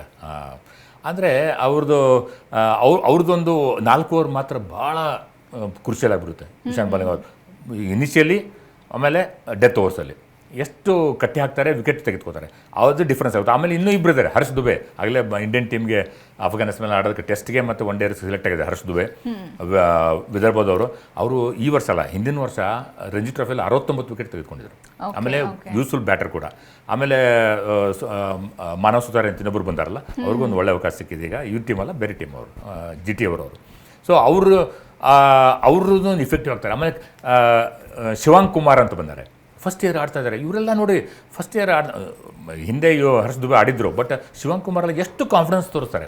ಲೆಫ್ಟ್ ಆರ್ಮ್ ಚೈನಾಮನ್ ಬೌಲರ್ ಅವರು ಅಂದರೆ ಒಳ್ಳೆ ಬ್ಯಾಲೆನ್ಸ್ ಟೀಮ್ ಆಗಿದೆ ಈಗ SRH ಅಂತ ಹೇಳ್ಬೋದು. ಅದಕ್ಕೆ ಡೇಂಜರಸ್. ಆಮೇಲೆ ಇನ್ನೊಂದೇನೆಂದರೆ SRH ಲಾಸ್ಟಿಗೆ ಬಂದಿದ್ದು 2016, ಬಟ್ 2009 ನಮ್ಮ ಮೇಲೆ ಫೈನಲ್ಸಲ್ಲಿ ಸೌತ್ ಆಫ್ರಿಕಾ ಗೆದ್ದಾಗ ಅದನ್ನು ಇನ್ನು ಡೆಕ್ಕನ್ ಚಾರ್ಜರ್ಸ್ ಆಗಿತ್ತು. ಆಮೇಲೆ ಹೈದರಾಬಾದ್ ಟೀಮೇ ಡೆಕ್ಕನ್ ಚಾರ್ಜರ್ಸ್, ಅದು ಹೋದ್ಮೇಲೆ ಇವ್ರು ಬಂದಾರಲ್ಲ. ಆಮೇಲೆ ಏಕೈಕ ಟೀಮು SRH ಫಸ್ಟ್ ಸೆಕೆಂಡ್ ಬರಲಾರ್ದೆ ಎಲಿಮಿನೇಟ್ರಲ್ಲಿ ಆಡಿ ಟ್ರಾಫಿ ಗೆದ್ದಂಥ ಏಕೈಕ ಟೀಮ್. ನಿಜ ನಿಜ. ಗಣೇಶ್ ಸರ್, ಇವಾಗ SRH ನ ಪ್ರಶ್ನೆ ಮಾಡೋ ಹಾಗಿಲ್ಲ. ನಿಮ್ಮಲ್ಲಿ ಖಾಲಿ ಬ್ಯಾಟರ್ಸ್ ಮಾತ್ರ ಇದ್ದಾರೆ, ಟಾಪ್ ಆರ್ಡರ್ ಮಾತ್ರ ಇದೆ, ಹೀಗೆ ಪ್ರಶ್ನೆ ಮಾಡೋಗಿಲ್ಲ. ಬೌಲರ್ಸ್ ಕೂಡ ಸಿಕ್ಕಾಪಟ್ಟೆ ಸ್ಟ್ರಾಂಗ್ ಆಗಿದ್ದಾರೆ. ಇದ್ರ ನಂತರ ನಿರೀಕ್ಷೆ ಏನು ಅಂತ ಈ ರೀತಿಯಾದಂಥ ಟೀಮ್ ಮೇಲೆ? ಈ ಟೀಮ್ ಮೇಲೆ ನಮ್ಮ ಪ್ರೆಸೆಂಟ್ ಫಾರ್ಮ್ನ ಉಳ್ಕೊಬೇಕಾಗುತ್ತೆ ಚೈತ್ರಮ್ಮ. ಅದು ತುಂಬ ಇಂಪಾರ್ಟೆಂಟ್. ಯಾಕಂದರೆ ನೀವು SRH ಟೀಮು ನೀವು ಯಾವ ಬೇಕಾದ್ರೂ ನೀವು ಪುಡ್ ಹೇಳ್ತಾರೆ, ಆ ಟೀಮ್ ಗೊತ್ತು ನಿಮಗೆ. ಟ್ರಾವಿಸ್ ಹೆಡ್ ಇವರೆಲ್ಲ ಅವರು ವರ್ಲ್ಡ್ ಕಪ್ಪಲ್ಲಿ ನಮ್ಮಲ್ಲೇ ಚೆನ್ನಾಗಿ ಆಡಿ ನಾವು ಅಹಮದಾಬಾದಲ್ಲಿ ನಾವು ಸೋತಿದ್ವು, ಅದು 50 ಓವರ್ಸ್ ಗೇಮ್. ಅದರಿಂದ ಆಸ್ಟ್ರೇಲಿಯನ್ಸ್ನ ಯಾವತ್ತೂ ನಾವು ಇದು ಅಂಡರ್ ಎಸ್ಟಿಮೇಟ್ ಮಾಡೋಂಗಿಲ್ಲ. ಆಸ್ಟ್ರೇಲಿಯನ್ ಪ್ಲೇಯರ್ಸ್ ಯಾವ ಬೇಕಾದ್ರೂ ಪುಡ್ ಹೇಳ್ತಾರೆ. ಬಟ್ ಇದೊಂಥರ ಈಗ ನಮಗೆ ಇವಾಗ ಬೆಂಗಳೂರಲ್ಲಾಗಿ RCBಗೆ ಬ್ಯಾಕ್ ಸಪೋರ್ಟ್ ಇರೋದ್ರಿಂದ ಇವತ್ತಿಂದು ಫೈನಲ್ ಪಂದ್ಯ ಆಗಿರುತ್ತೆ. ನನಗೆ ಪ್ರಕಾರ ಇವಾಗ ಫೈನಲ್ ಕೌಂಟ್ ಡೌನ್ ಇವಾಗ ಸ್ಟಾರ್ಟ್ ಆಗುತ್ತೆ ಚೈತ್ರಮ್ಮ. ಇನ್ನು ಪ್ಲೇ ಆಫ್ ಲೆಕ್ಕಾಚಾರ ಹೇಗಿದೆ ಅಂತ ನಾನು ಎಕ್ಸ್ಪರ್ಟ್ಸ್ ಹತ್ರನೇ ಕೇಳ್ತಾ ಬರ್ತೀನಿ. ಇವತ್ತೇನಾದ್ರೂ SRH ವಿರುದ್ಧ RCB ಗೆಲ್ತು ಅಂತ ಹೇಳಿದ್ರೆ ಟಾಪ್ 1 ಪಕ್ಕ ಅಂತ ನಾವು ಪರ್ಮನೆಂಟ್ ಆಗಿ ಕೂರ್ತೀವಿ. ಅದೇ ಪಟ್ಟಕ್ಕೆ ಏರ್ತಾರೆ. ಪಟ್ಟಕ್ಕೆ ಏರೋಕ್ಕಿಂತ ಮುಂಚೆ ಸ್ವಲ್ಪ ನಾವು ಶೃಂಗಾರ ಮಾಡಿ ಎಲ್ಲ ರೆಡಿ ಮಾಡ್ಕೊಬೇಕಾಗುತ್ತೆ ಸೆಲೆಬ್ರೇಷನ್ ಮಾಡೋಕ್ಕೆ. RCB ಅವರು ಇವತ್ತಿನ ಪಂದ್ಯ ತುಂಬ ಇಂಪಾರ್ಟೆಂಟ್. ಲೈಟಾಗಿ ತೊಗೊಳೋದು ಅಷ್ಟು ಸರಿ ಇರಲ್ಲ. ಈಗ ವರ್ಲ್ಡ್ ಕಪ್ ಫೈನಲ್ಸ್ 50 ಓವರ್ ಪಂದ್ಯದಲ್ಲಿ 10ಕ್ಕೆ ಗೆದ್ಬಿಟ್ಟು 11ನೇ ಮ್ಯಾಚ್ ಫೈನಲ್ಸಲ್ಲಿ ಸೋತು ಆ ಥರ ಆಗಬಾರ್ದು. ಅಂದರೆ ಯಾಕಂದರೆ ವಿರಾಟ್ ಕೊಹ್ಲಿ ಆ ಟೀಮಲ್ಲಿ ಇದ್ದವರು, ಬಟ್ ಅವೆಲ್ಲ ನೋಡಿರ್ತಾರೆ ಸೋಲು ಗೆಲುವುಗಳನ್ನ. ಬಟ್ ಇವತ್ತಿನ ಪಂದ್ಯ ತುಂಬ ಕ್ರೂಷಿಯಲ್ ಮೇಡಮ್. RCBಯನ್ನ ಟೆನ್ಷನ್ ಇಂದ ಹೊರತರುತ್ತಾ, ಅಂದ್ರೆ ನಂತರದ ಹಂತದಲ್ಲಿ ಪ್ರೆಷರ್ ಅಲ್ಲಿ ಆಡುವಂಥದ್ದು ಇದರಿಂದ ಹೊರಗೆ ತರುತ್ತಾ ಅಂತ? ಫಸ್ಟ್ ಟೈಮ್ RCB ನೋಡ್ತಾ ಇದ್ದೀವಿ ಚೈತ್ರ. 19ನೇ ಸೀಸನಲ್ಲಿ ಆರಾಮಾಗಿ ಬಂದಿದ್ದಾರೆ. ಯಾವಾಗಲೂ ಕೊನೆಯಲ್ಲಿ ಗೆಲ್ಲಬೇಕು, ಅದೆಲ್ಲ ಆಗಿ ಕ್ವಾಲಿಫೈ ಆಗಿ ಬಂದು ಆ ಥರ ಆಯಿತು. ಬಟ್ ಈ ಸರ್ತಿ ಮಾತ್ರ ಅಗದಿ ನಿರಾಸೆ. 4 ಮ್ಯಾಚ್ ಸೋತಿದ್ದಾರೆ, ಮಧ್ಯದಲ್ಲಿ ಸೋತಾರೆ, ಕಂಟಿನ್ಯೂಸ್ ಆಗಿ 2 ಮ್ಯಾಚ್ ಸೋತಾರೆ ಅಷ್ಟೇ. ಅದೊಂದು ಕಪ್ ಚುಕ್ಕಿ ಅವೆಲ್ಲ ಇದ್ದೇ ಇರುತ್ತೆ. ಅಂದರೆ ದೃಷ್ಟಿ ಬೊಟ್ಟಿದ್ದಂಗೆ ಅವು ಇರಬೇಕು. ಯಾಕಂದರೆ ಅತಿಯಾಗಿ ನಾವು 14 ಮ್ಯಾಚಲ್ಲಿ 28 ಪಾಯಿಂಟ್ ತಗೋತೀವಿ ಅಂತ ಆ ಥರ ಇಲ್ಲ, 20 ಪಾಯಿಂಟ್ ಬಂದೇ ಬರುತ್ತೆ. ಅದಕ್ಕಾಗಿ ಸಿಂಪಲ್ ಆಗಿ ಕ್ಯಾಲ್ಕುಲೇಷನ್ ಮಾಡಿದರೆ ಇವತ್ತು ಗೆದ್ದರೆ 20 ಪಾಯಿಂಟು, ಅದನ್ನು ಯಾರೂ ರೀಚ್ ಮಾಡೋಕ್ಕೆ ಸಾಧ್ಯ ಇಲ್ಲ. ಸೊ ನಾವೊಬ್ಬರೇ ಅದಕ್ಕೆ. ಆಮೇಲೆ ಇನ್ನೊಂದೇನಂತಂದರೆ ಈ ಸರ್ತಿ ನೋಡಿ ಪಾಯಿಂಟ್ಸಬಲ್ ನೋಡಿ ಎಷ್ಟು ತುರುಸಿಂದಂದರೆ ಕೊನೆ ದಿನದವರೆಗೂ ನಾವು ಯಾರ 4th ಟೀಮು ಕ್ವಾಲಿಫೈ ಆಗ್ತಾರೆ ಅಂತ ಗೊತ್ತಾಗುತ್ತೆ. ಕೊನೆ ಅಂದರೆ ಪಂಜಾಬ್ಗೆ ಇನ್ನೂ ಚಾನ್ಸ್ ಇದೆ, KKR ಚಾನ್ಸ್ ಇದೆ, RR ಚಾನ್ಸ್ ಇದೆ. ಬೇಬಿ ಬಾಸ್ ಯಾವ ಥರ ಆಡಿದ್ರು ಅಂತ, ಯೂನಿವರ್ಸ್ ಬಾಸ್ ಅಂದಾಗ ಇವರು ಬೇಬಿ ಬಾಸ್ ಬೇಬಿ ಯಾವ ರೀತಿ ಆಡಿದ್ರು. 38 ಬಾಲಲ್ಲಿ 93 ರನ್ನು, ಸಿಕ್ಸರ್ ಹೊಡೆಯೋಕೆ ಔಟ್ ಆದರು. 120 130 ಹೊಡಿಬೋದಾಯ್ತು ಅವರು, ಆದರೂ ಟೀಮ್ಗೆ ಆಡಿದ್ರು ಅಂದರೆ ಆದಷ್ಟು ಬೇಗ ಮುಗಿಸೋಣ ಅಂತ ಸಿಕ್ಸರ್ ಹೊಡೆಯೋಕೆ ಔಟ್ ಆದರು. ಓಕೆ, ಆಮೇಲೆ ಕೊನೆಯ ದಿನ ನಾವು ಮೊದಲೇ ಮ್ಯಾಚ್ ಯಾರಿರೋದು RR versus Mumbai. Mumbai RR 14 ಇದ್ದಾರೆ ಪಾಯಿಂಟ್ ಈಗ, ಆಯಿತಾ. ಸೊ 14 ಇದ್ದವರು ಮುಂಬೈ ಮೇಲೆ ಗೆದ್ದರೆ 16, ಎರಡನೇ ಮ್ಯಾಚು ಕನ್ಸಿಕ್ವೆನ್ಷಿಯಲ್ ಆಗುತ್ತೆ. ಯಾಕಂದರೆ ಮ್ಯಾಕ್ಸಿಮಮ್ ರೀಚ್ ಆದರೆ DC ಮೇಲೆ KKR ಗೆದ್ದರೆ 15 ಆಗುತ್ತೆ. ಸೊ ಅದೇ ಫಸ್ಟ್ ಮ್ಯಾಚ್ಗೆ ಏನಾದ್ರು ಹೆಚ್ಚು ಕಡಿಮೆ ಆದರೆ 14ಕ್ಕೆ ಉಳಿದ್ರೆ ಅವರು 15 ಪಾಯಿಂಟೇನ KKR ತೊಗೊಂಡ್ರೆ, ಆಮೇಲೆ ಮತ್ತೆ ಈ ಕಡೆ PBKS ಇದೆಯಲ್ಲ, ಅವರು ಕೂಡ LSG ಮೇಲೆ ಆಡಬೇಕು. ಅವರಿಬ್ಬರು 15 ಆದರೆ ನೆಟ್ ರನ್ ರೇಟ್ ಬರುತ್ತೆ. ಅದರಲ್ಲಿ PBKS ವೆರಿ ಡೇಂಜರಸ್ ಟೀಮ್, ಅದು ವೆರಿ ಡೇಂಜರಸ್ ಟೀಮು. ಅಂದರೆ ಕೆರಳಿದ ಒಂದು ಹುಲಿ ಥರ ಆಗ್ತಾರೆ ಅವರು. ಅವ್ರಿಗೂ ಒಂದು ಒಳ್ಳೆ ಚಾನ್ಸ್ ಇದೆ ಅಂತ ಹೇಳ್ಬೋದು. ನಂತರ ಸ್ವಲ್ಪ ಮುಗ್ಗರಿಸಿದ್ರು ಬಿಟ್ರೆ ತುಂಬಾ ಚೆನ್ನಾಗಿ ಮಾಡ್ತಾರೆ. ಅಲ್ಲ, KKR ಒಳ್ಳೆ ಚಾನ್ಸ್ ಇತ್ತು ನೋಡಿ. ಇದ್ರ ಮೇಲೆ ಮುಂಬೈ ಮೇಲೆ ಮೊನ್ನೆ ಆಡಿದಾಗ ಅಂದರೆ ಬೇಗ 13-14 ಓವರ್ ಮುಗಿಸಿದ್ರೆ ಅವ್ರು ನೆಟ್ ರನ್ ರೇಟ್ 10 ಹತ್ರ ಬರ್ತಿದ್ರು. ಆದರೆ ಅವ್ರು 19ನೇ ಓವರಲ್ಲಿ ಅದು ಗೆದ್ದರು. 2 ಪಾಯಿಂಟ್ ಮುಖ್ಯ, ಆಮೇಲೆ ನೆಟ್ ರನ್ ರೇಟು. ಸೊ ಅದಕ್ಕೆ ಅದು ಹೊಡೆತ ಆಗ್ಬೋದು ಆ ರೀತಿ ಅಂತ ಹೇಳ್ಬೋದು. ಅದೇ ಇದು ವೈಶಿಷ್ಟ್ಯ ಅಂದರೆ ಕೊನೆ ಮ್ಯಾಚ್ವರೆಗೂ ನಿಮಗೆ ಗೊತ್ತಾಗಲ್ಲ ಯಾರು 4th ಕ್ವಾಲಿಫೈಯರ್ ಅಂತ. ನಿಜ ನಿಜ ನಿಜ ಸರ್. ಇವಾಗ ಕ್ವಾಲಿಫೈಯರ್ ಪಂದ್ಯದಲ್ಲಿ RCB ವಿರುದ್ಧವಾಗಿ ಯಾವ ತಂಡ ಆಡ್ಬೋದು, ಏನ್ ಅನ್ಸುತ್ತೆ ನಿಮಗೆ ಅಂತ? ಈಗ ಯಾರು ಬರ್ಬೋದು ಯಾರು ಬರ್ದು ಆ ಥರದ್ದು ಒಂದು ಇದಾಗಬೇಕು ನಾವು. ಅಂದರೆ ಇವತ್ತು ಇವಾಗ ಟಾಪ್ ಟೀಮ್ ಬಂದರೆ ನೋಡೋಕ್ಕೂ ಚೆನ್ನಾಗಿರುತ್ತೆ. ಇವಾಗ GT ಆಮೇಲೆ ಇವರೆಲ್ಲ ತುಂಬ ಅದ್ಭುತವಾಗಿ ಆಡ್ತಾಯಿದ್ದಾರೆ. ಒಂದು ಟೀಮ್ ಬಂದರೆ ಇವಾಗ ನೋಡೋಕ್ಕೂ ಸ್ವಲ್ಪ ಆನಂದ ಇರುತ್ತೆ, ಕಾಂಪಿಟೇಷನ್ಗಳಿರುತ್ತೆ. ಬೇರೆ ವಿಚಾರಕ್ಕೆ ಹೋಗೋದಕ್ಕೂ ಮುಂಚಿತವಾಗಿ SRH ಅಲ್ಲಿ RCBಗೆ ಥ್ರೆಟ್ ಅಂತ ಏನು ಅನ್ನಿಸ್ತಾ ಇದೆ ನಿಮಗೆ ಸರ್? ಕಮ್ ಬ್ಯಾಕ್ ಮಾಡಿರುವಂತ ಪ್ಲೇಯರ್ಸ್ ಏನು? Batting strength, SRH batting strength ಚೆನ್ನಾಗಿದೆ, ಡೀಸೆಂಟ್ ಬೌಲಿಂಗ್ ಇದೆ. ಓಕೆ, ಕಟ್ ಹಾಕುವಂಥವ್ರು ಇದ್ದಾರೆ, ವಿಕೆಟ್ ತೊಗೊಳ್ಳುವಂಥವ್ರು ಇದ್ದಾರೆ. ಹೀಗಾಗಿ ಕಮಿನ್ಸ್ ಅಂತ ಕ್ಯಾಪ್ಟನ್ ಇದ್ದಾರೆ, ಅದೇ ದೊಡ್ಡ ಥ್ರೆಟ್ ಅಂತ ಹೇಳ್ಬೋದು ನಮಗೆ. ನಾವು ಆಲ್ರೌಂಡ್ ಟೀಮು 1ರಿಂದ 8ರವರೆಗೂ ಎಲ್ಲರೂ ಬ್ಯಾಟಿಂಗ್ ಮಾಡ್ತಾರೆ, ಬದಲಾವಣೆ ಏನು ಮಾಡ್ಕೋತಾರೆ ನೋಡಬೇಕು. ಯಾಕಂದರೆ ಗ್ಲೀಸನ್ ಬಂದಿದ್ದಾರೆ, ಗ್ಲೀಸನ್ ಅಂತ ಹೇಳ್ಬಿಟ್ಟು ಹೊಸ ಪ್ಲೇಯರ್ ತೊಗೊಂಡಿದ್ದಾರೆ, ನುವಾನ್ ತುಷಾರ ಬದಲಾಗಿ ಅವ್ರನ್ನ ತೆಗೆದುಕೊಂಡಿದ್ದಾರೆ. ಇಂಥವ್ರನ್ನ ಯಾಕೆ ತಗೋತಾರೆ ಲಾಸ್ಟ್ ಮಿನಿಟಲ್ಲಿ ಅಂತ ಚೈತ್ರ ಹೇಳ್ತೀನಿ. ಅವ್ರು ಬಂದು 2-3 ಮ್ಯಾಚ್ ನೋಡ್ತಾರೆ ಅವ್ರನ್ನ, ಹಾಗೇನಾದರೆ ಅವ್ರನ್ನ ರಿಟೈನ್ ಮಾಡ್ತಾರೆ, ನುವಾನ್ ತುಷಾರ್ ಅವ್ರನ್ನ ಕೈ ಬಿಡ್ತಾರೆ. ಇಲ್ಲಾಂದರೆ ಇವ್ರನ್ನ ಕೈ ಬಿಟ್ಟು ನುವಾನ್ ತುಷಾರ್ ಅವ್ರನ್ನ ರಿಟೈನ್ ಮಾಡ್ಬೇಕಂತ ಮಾಡ್ಕೋತಾರೆ. ಚಾನ್ಸಸ್ ಇದೆಯಾ ಸರ್? ಅಲ್ಲಲ್ಲ, ಇನ್ನಿಲ್ಲ, ಅವ್ರ ಬದಲಾಗಿ ಗ್ಲಿಸನ್ ಬಂದಿದೆ. ಓಕೆ, ಹಂಗಿದೆ. ಸೊ ಹಂಗಿರುವಾಗ ಗ್ಲಿಸನ್ ನೋಡ್ಕೊಂಡ್ಬಿಟ್ಟು ಬೇಕಾದ್ರೆ ರಿಟೈನ್ ಮಾಡ್ತಾರೆ, ಅಲ್ಲಂದ್ರಿಲ್ಲ. ಎಷ್ಟು ಕ್ವಾಲಿಟಿ ಹೆಂಗಿದೆ ಅಂತ ಹೇಳ್ಬಿಟ್ಟು. ಯಾಕಂದರೆ ಡಫಿನೂ ಸ್ವಲ್ಪ ಹಂಗಿದ್ದಾರೆ ಅಂತ ಫಿಟ್ನೆಸ್ ನೋಡಿದರೆ. ಸೊ ಧರ್ಮಶಾಲೆಯಲ್ಲಿ ಬೇಕಾಗುತ್ತೆ, ಫಾಸ್ಟ್ ಬೌಲಿಂಗ್ ಬೇಕಾಗುತ್ತೆ, ಅದು ಹೆಲ್ಪ್ಫುಲ್ ಕಂಡೀಷನ್ಸ್ ಇರ್ತವೆ. ಆಮೇಲೆ ಡ್ಯೂ ಫ್ಯಾಕ್ಟ್ರು ಬದಲಾವಣೆ ಭಾಳ ಆಗುತ್ತೆ ಇದರಲ್ಲಿ, ಯಾವುದರಲ್ಲಿ ಕ್ವಾಲಿಫೈರ್ ಇಲ್ಲ. ಇನ್ನೂ ಅಂತಂದರೆ ಹೊಸ ಸುದ್ದಿ ಅಂತಂದರೆ ಲೇಟೆಸ್ಟ್ ಅಂದರೆ ಸಾಲ್ಟ್ ಫಿಟ್ ಆಗ್ತಾ ಇದ್ದಾರೆ. ಸಾಲ್ಟ್ ತುಂಬ ಇಂಪಾರ್ಟೆಂಟ್. ಮೊದಲನೇ ನಾವು ಸಾಲ್ಟ್ ಬಗ್ಗೆ ಮಾತಾಡ್ತೇವೆ. ವಿನಿಗರ್ ಸಾಲ್ಟ್ ಇದ್ದಂದರೆ ವಿರಾಟ್ ಕೊಹ್ಲಿ ಒಂಥರ ವಿನಿಗರ್. ಆ ಧರ್ಮಶಾಲೆಯಲ್ಲಿ ಒಂಥರ ಸ್ಪಂಜಿ ವಿಕೆಟ್, ಒಂದು ಚಾಲೆಂಜಿಂಗ್ ಇರುತ್ತೆ ಆ ವಿಕೆಟ್ಗಳಲ್ಲಿ. ಇವಾಗ ಅದನ್ನು ನೆನೆಸ್ಕೊಂಡ್ರೆ ಯಾವ ಮ್ಯಾಚ್ ಯಾವ ಥರ ಇರುತ್ತೆ. ನಾವು ಇಂಗ್ಲೆಂಡಲ್ಲಿ ಆಡೋ ಒಂದು ಸ್ಥಿತಿಲಿ ಇರುತ್ತೆ, ಅಂದರೆ ನೈಟ್ ಗೇಮು, ಸ್ವಲ್ಪ ಡ್ಯೂ ಇರುತ್ತೆ, ಸ್ವಲ್ಪ ನಿಮಗೆಲ್ಲ ಅಟ್ಮಾಸ್ಫಿಯರ್, ಫಾಸ್ಟ್ ಬೌಲರ್ಸ್ ಗೆಲ್ಪಾಗುತ್ತೆ. ಅದಕ್ಕೂ ತುಂಬ ಕುತೂಹಲ ಇರುತ್ತೆ ಪಂದ್ಯದಲ್ಲಿ 26ಕ್ಕೆ. ಸಾಲ್ಟು ಪೂರ್ತಿ ಫಿಟ್ ಇಲ್ಲ, ಅಂದ್ರೆ ಆಡಿದ್ರು ಆಡಬಹುದು ಇವತ್ತು, ಇಲ್ಲ ಕ್ವಾಲಿಫೈರ್ಸ್ ಅಲ್ಲಿ ಆಡುವ ಒಂದು ನಿರೀಕ್ಷೆ ಇದೆ. ಇನ್ನೊಂದೇನಂತ ಹೇಳಿದ್ರೆ, ಇವಾಗ ಸಾಲ್ಟ್ ಆರಂಭದ ಪಂದ್ಯ ಆಡ್ಬೇಕಾದ್ರೆ SRH ಅಲ್ಲಿ ನ್ಯೂ ಪ್ಲೇಯರ್ಸ್ ಪ್ರಫುಲ್ ಮತ್ತೆ ಇವ್ರು ಇರ್ಲಿಲ್ಲ, ಸಕೀಬ್ ಇರ್ಲಿಲ್ಲ. ಇವಾಗ ಅವರದ್ದು ಬಾಲ್ ಇವರಿಗೆ ಸರ್ಪ್ರೈಸಿಂಗ್ ಆಗಿರಲ್ವಾ? ಬಟ್ ಬಿಗ್ಗೆಸ್ಟ್ ಥ್ರೆಟ್ ಅಂದ್ರೆ ಪ್ರಫುಲ್ ಮತ್ತು ಇವ್ರಕ್ಕಿಂತ ಪ್ರಫುಲ್ ಮಾಡ್ಬೋದು, ನ್ಯೂ ಬಾಲ್ ಓಪನ್ ಮಾಡ್ಬೋದು, ಯಾಕಂದ್ರೆ ಸ್ವಲ್ಪ ಬೌನ್ಸ್ ಇದೆ, ಜಾಸ್ತಿ ಇದೆ, ಪೇಸ್ ಜಾಸ್ತಿ ಇದೆ. ಬಟ್ ಸಕೀಬ್ ಆಮೇಲೆ ಬರ್ತಾರೆ, ಯಾಕಂದ್ರೆ ಮಿಡ್ಲ್ ಓವರ್ಸ್ ಅಲ್ಲಿ ವಿಕೆಟ್ ತೆಗೆದುಕೋತಾರೆ, ಅದ್ಭುತವಾಗಿ ವಿಕೆಟ್ ತಗೋತಾರೆ. ಅವರು ಸ್ಲೋರ್ ಒನ್ ಆಫ್ ಕಟರ್ ಅಂತೂ ಗುಡ್ ಲೆಂತ್ ಬಾಲಲ್ಲಿ ಹಾಕಿದಾಗ ಎಷ್ಟು ಜನ ಕಂಗೆಡ್ತಾರೆ. ಫಸ್ಟ್ ಸೀಸನ್ ಆಡ್ತಾ ಇದ್ದಾರೆ ಅಂದ್ರೆ ನಮ್ಗೆ ನಿಜವಾಗ್ಲೂ ನಂಬಕ್ಕಾಗಲ್ಲ, ಅಷ್ಟೊಂದು ಮೆಚ್ಯೂರಿಟಿ. ಹಳ್ಳಿಯಿಂದ ಬಂದಂಥವ್ರು ಗೋಪಾಲ್ಗಂಜಲ್ಲೂ ಟೆನ್ನಿಸ್ ಬಾಲಲ್ಲಿ ಆಡಿಬಿಟ್ಟು ದುಡ್ಡು ಸಂಪಾದಿಸಿ ಹೊಟ್ಟೆಗೆ ತುಂಬಿಸ್ಕೊಂಡವ್ರು. ಅಂಥ ಕಷ್ಟದಿಂದ ಬಂದವ್ರಿಗೆ ಅದು ಹಸಿವನ್ನಂತ ಗೊತ್ತಿರುತ್ತೆ. ಅದಕ್ಕೆ ಅವ್ರು ಫಸ್ಟ್ ಸೀಸನಲ್ಲಿ ಅವರಿಬ್ಬರು ಯಶಸ್ವಿ ಆಗಿದ್ದಾರೆ. ಅದಕ್ಕಿಂತ ಪ್ಯಾಟ್ ಕಮಿನ್ಸ್ ಅವರ ಕ್ಯಾಪ್ಟನ್ಸಿ ಹಾಗೂ ಅವ್ರ ಬೌಲಿಂಗ್ ಅದೇ ಒಂದು ನಮಗೆ ಥ್ರೆಟ್ ಆಗುತ್ತೆ ಅಂತ ಅನ್ಸುತ್ತೆ. ಸರ್ಪ್ರೈಸ್ ಬಾಲ್ಗಳು ಬ್ಯಾಟರ್ಸ್ಗಳಿಗೆ ಥ್ರೆಟ್ ಆಗಬಹುದು ಸರ್. ವೇರಿಯೇಷನ್ ಬಾಲ್ಸ್ ಅಂದರೆ ಇವಾಗ ಸ್ಟಾಕ್ ಬಾಲ್ಸ್ ಅಂತ ನಾವು ಏನು ಕೇಳ್ತೀವಿ, ಸ್ಲೋರ್ ಬಾಲ್ಸ್, ವೈಡ್ ಹಾಕೋರು, ರೌಂಡ್ ದ ಸ್ಟಂಪ್, ಬೌನ್ಸರ್ಸು, ಅದು ತುಂಬ ಯಾವಾಗ ಕುತೂಹಲ ಪಂದ್ಯ ಇರುತ್ತೆ, ಇಂಟ್ರೆಸ್ಟಿಂಗ್ ಪಂದ್ಯ ಇರುತ್ತೆ. ಆಲ್ವೇಸ್ ಚಾಂಪಿಯನ್ಸ್ ಆ ಒಂದು ಸ್ಪೆಲ್ನ ಹಾಕ್ತಾರೆ. ನೀವು ಮೆಗ್ರಾತ್ಗಳನ್ನ ನೋಡಿರ್ಬೋದು 99 ವರ್ಲ್ಡ್ ಕಪ್ಪಲ್ಲಿ. ಇವಾಗ ರಾಹುಲ್ ದ್ರಾವಿಡ್, ಸಚಿನ್ ಔಟ್ ಇದ್ದಿದ್ದು, ಆ ಆಸ್ಟ್ರೇಲಿಯನ್ಸ್ ಆಲ್ವೇಸ್ ಅವರು ಮ್ಯಾಚ್ ವಿನಿಂಗ್ ಸ್ಪೆಲ್ಗಳು ಆಗ್ತಾ ಇರ್ತಾರೆ. ಅದಕ್ಕೆ ನಾವು ಕಾತರವಾಗಿ ನೋಡ್ತಾ ಇರಬೇಕು. ಇವಾಗ ವಿರಾಟ್ ಕೊಹ್ಲಿ 18 ವರ್ಷ ಆಡಿದ್ದಾರೆ, ಎಕ್ಸ್ಪೀರಿಯನ್ಸ್ ಇದೆ. ಬಟ್ ವಿರಾಟ್ ಕೊಹ್ಲಿ, ದೇವದತ್ ಪಡಿಕಲ್ ತುಂಬ ಇಂಪಾರ್ಟೆಂಟ್ ಆಗುತ್ತೆ ಈ 3 ಪಂದ್ಯಗಳು, ಕ್ವಾಲಿಫೈಯರ್ಸು, ಫೈನಲ್ ಪಂದ್ಯಗಳು. ಟೋಟಲ್ ಆಲ್ಮೋಸ್ಟ್ 3 ಪಂದ್ಯ ಇರುತ್ತೆ RCBಗೆ ಫೈನಲ್ ಬರುವ. ಈ 3 ಪಂದ್ಯ ತುಂಬ ಕ್ರೂಷಿಯಲ್ ಆಗುತ್ತೆ. ಈಗ ಚರ್ಚೆ ಮಾಡ್ತಾ ಇರಬೇಕಾದ್ರೆ ವಿರಾಟ್ ಕೊಹ್ಲಿಗೆ ಭಾರತದ ಹಾಕಿ ಸ್ಟಾರ್ ಆಟಗಾರ ಮನ್ಪ್ರೀತ್ ಸಿಂಗ್ ಒಂದು ಚಾಲೆಂಜ್ ಅನ್ನ ಹಾಕ್ತಾರೆ. ನನ್ಗೆ ಅವಾಗ ನೆನಪಾಗಿದ್ದು ಸರ್, ವಿರಾಟ್ ಕೊಹ್ಲಿ ಈ ಹಿಂದೆ ಟೆಸ್ಟ್ ಕ್ರಿಕೆಟ್ಗೆ ಆಡ್ತೀರಾ ಅಂತ ಕೇಳಿದಾಗ ಫಿಟ್ನೆಸ್ ಪ್ರೂವ್ ಮಾಡ್ಬೇಕಾಗಿ ಬಂದಾಗ ನಾನು ಆಡಲ್ಲ ಅಂತ ಹೇಳಿದ್ರು. ಈ ಸ್ಟೇಟ್ಮೆಂಟ್ ಏನಾದ್ರು ಟ್ರಿಗರ್ ಮಾಡಿಬಿರುತ್ತಾ ಕೊಹ್ಲಿ ಅನ್ಕೊಂಡಿದ್ದು? ವಿರಾಟ್ ಕೊಹ್ಲಿ ಅದೊಂದು ಅವ್ರಿಗೆ ಬೇಜಾರಾಗುತ್ತೆ. ಮಾಹಿತಿ ಇಂಟರ್ವ್ಯೂಲ್ಲಿ ಏನು ಹೇಳಿದ್ರು ಅಂತಂದರೆ, ನೀವು ಅವೈಲೇಬಲ್ ಇದ್ದೀರಾ 2027 ಅಂತ. ನಾನು ಏನು ಮಾಡ್ತಾ ಇದ್ದೀನಿ, ಎಲ್ಲ ಮ್ಯಾಚ್ ಆಡ್ತೀನಿ, ಡೊಮೆಸ್ಟಿಕ್ ಮ್ಯಾಚ್ ಆಡ್ತಾ ಇದ್ದೀನಿ, ಆಮೇಲೆ ಬೈಲಾಟ್ರಲ್ ಸೀರೀಸಲ್ಲಿ 1 ಡೇಸ್ ಆಡ್ತಾ ಇದ್ದೀನಿ, ಇನ್ನೂ ನಾನು ಇಷ್ಟು ಫಿಟ್ ಆಗಿದ್ದೀನಿ, ರನ್ ಸ್ಕೋರ್ ಮಾಡ್ತಾ ಇದ್ದೀನಿ, ನಾ ಇನ್ನೂ ಫಿಟ್ ಅಂತ ನಾನು ಹೇಳಬೇಕಾ? ಯಾರಿಗೂ ಹೇಳ್ಬೇಕಲ್ಲ, ಜಗಜ್ಜಾಹಿರೋದು ಅವ್ರ ಫಿಟ್ನೆಸ್ ಬಗ್ಗೆ. ಆಮೇಲೆ ಇದು ಕೂಡ ಮನ್ಪ್ರೀತ್ ಸಿಂಗ್ ಹೇಳಿದ್ರು ಕೂಡ ತಮಾಷೆಗೆ ಹೇಳಿದ್ರು. ಅಂದರೆ ಬೊರೆ ಮುಜುಮ್ದಾರ್ ಅವ್ರದ್ದು ಇಂಟ್ರಾಕ್ಷನ್ ನಡೆದಾಗ ಅವಾಗ ಹೇಳಿದ್ರು, ಟೆಸ್ಟ್ ಮಾಡಿದರೆ ಅಂದರೆ ಇಂಟ್ರಾಕ್ಷನ್ ಬೇಕು. ಕ್ರಿಕೆಟ್ ಟೀಮ್ ನಮ್ಮದು ಏನು main cricket team, hockey team. Hockey 8 gold medal ಪಡೆದಂಥ ಟೀಮ್ ಒಲಿಂಪಿಕ್ಸಲ್ಲಿ 1928ಇಂದ. ಸೊ ಹಂಗಿರುವಾಗ ಅವ್ರ ಇಂಟ್ರಾಕ್ಷನ್ ಇರಬೇಕು. ಆಮೇಲೆ ಇಷ್ಟು ಹಾಕಿ ನಮ್ಮದು ನ್ಯಾಷನಲ್ ಗೇಮ್ ಅಂತ ಅಲ್ಲ ಅದು, ಆದರೂ ಕೂಡ ಇಷ್ಟು ಗೆದ್ದಿದ್ದರಿಂದ ಅಷ್ಟು ಹೆಸರುವಾಸಿ ಆಗಿತ್ತು. ಆಮೇಲೆ ಕ್ರಿಕೆಟ್ ಬಂತು 83 ನಂತರ ಹೆಚ್ಚು ಪಾಪ್ಯುಲರ್ ಆಯ್ತು ಅಂತ ಹೇಳ್ಬೋದು. ಆದರೂ ಕೂಡ ಈಗ ಅವರವರ ಗಳಿಕೆ ನೋಡಿ ನೀವು, ಒಂದು ಎಷ್ಟು ವ್ಯತ್ಯಾಸ ಇದೆ ಹಾಕಿ ಪ್ಲೇಯರ್ಸಲ್ಲಿ ಇವರಲ್ಲಿ. ವಿರಾಟ್ ಕೊಹ್ಲಿ ಏನು ಹೇಳಿದಾರೆ ಅಂದರೆ, ಹಾಕಿ ಪ್ಲೇಯರ್ಸ್ನಷ್ಟು 15% ಕೂಡ ನಮ್ಮ ಕ್ರಿಕೆಟರ್ಸ್ಗೆ ಇಲ್ಲ ಅಂತ ಹೇಳ್ತಾರೆ. ಅಷ್ಟು ಬೆಟರ್ ಫಿಟ್ನೆಸ್ ಬೇಕು. 60 ನಿಮಿಷ ಆಡುವಾಗ ಇಷ್ಟು ಓಡಬೇಕು ಅವರು. ಅದು ಬಗ್ಬಿಟ್ಟು ಹಾಕಿ ಸ್ಟಿಕ್ ಇಟ್ಕೊಂಡು ಓಡೋದು ಭಾಳ ಕಷ್ಟ ಆಗುತ್ತೆ. ಅದಕ್ಕೆ ಅವರಷ್ಟು 15% ಕೂಡ ಇಲ್ಲ ಅಂತ ಹೇಳ್ತಾರೆ. ಆದರೆ ಗಳಿಕೆಯಲ್ಲಿ ನಾವು ಒಂದು ಪ್ರೈವೇಟ್ ಒಂದು ಇನ್ಸ್ಟಿಟ್ಯೂಷನ್ ಒಂದು ಮಾಡಿದೆ. ಅದರಲ್ಲಿ ವಿರಾಟ್ ಕೊಹ್ಲಿ ಈವರೆಗೆ ಬರೀ IPLನಿಂದ 230 ಕೋಟಿ ಗಳಿಸಿದ್ದಾರೆ. ಧೋನಿ 200 ಮತ್ತು 220 ಕೋಟಿ ಇವರು ಅಫಿಷಿಯಲಿ, ಅಂದರೆ 18 ಕೋಟಿ ರಿಟರ್ನ್ ಮಾಡಿದಾಗ 19 ಕೋಟಿ 21 ಕೋಟಿ ಆ ಥರ.